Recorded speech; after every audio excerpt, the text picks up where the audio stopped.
Welcome back to our channel. Today, we're diving into something incredibly important: occupational therapy for children.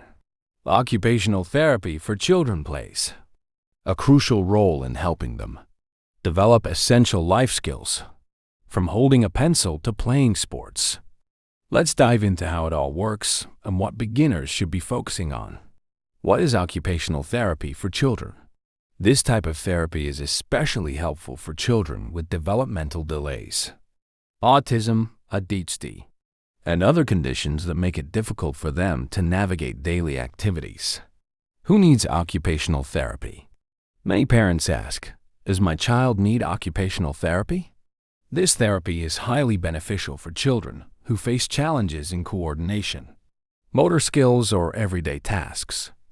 If your child struggles with holding objects, writing, or managing their emotions, occupational therapy can be a game changer. The steps of occupational therapy for children. 1. Initial assessment. The first step is assessing the child's specific needs. The therapist will observe their motor skills, coordination, behavior, and emotional responses. 2. Goal setting. Next, the therapist will set achievable goals tailored to the child's needs. These can include improving handwriting, learning how to tie shoes, or developing better coordination during playtime. 3. Intervention techniques. After setting goals, the therapist will use specific techniques like sensory integration exercises, motor skill development, and cognitive tasks to improve the child's abilities. 4. Monitoring progress. The therapist constantly monitors progress, adjusting activities to ensure the child is developing the right skills. 5. Family involvement.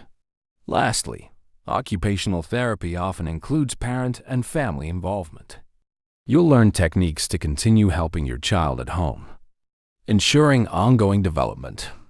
Common mistakes to avoid. 1. Skipping home practice.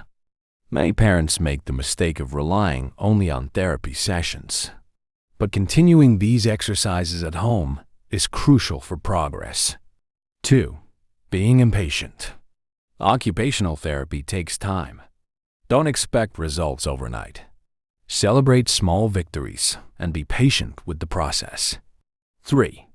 Ignoring the child's interests.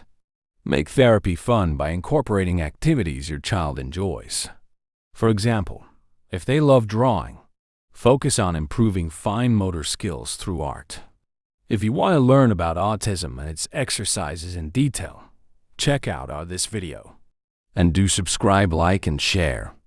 Thanks everyone.